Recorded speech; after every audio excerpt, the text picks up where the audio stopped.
ready Ajay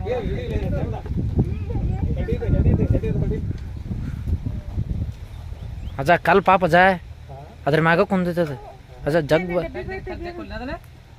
ತಡಿ ಅಣ್ಣ ನೀ ಬ್ಯಾಡ ಮುಂದೆ ಹೋಗ್ಬಾರ ತಡಿ ಅಣ್ಣ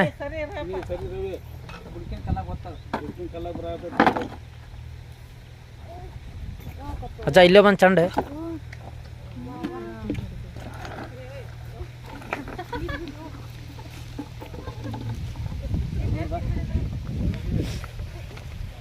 ಸ್ಟಿಕ್ ಹಾಕ್ತೀವಿ ನೋಡೋದಕ್ಕೆ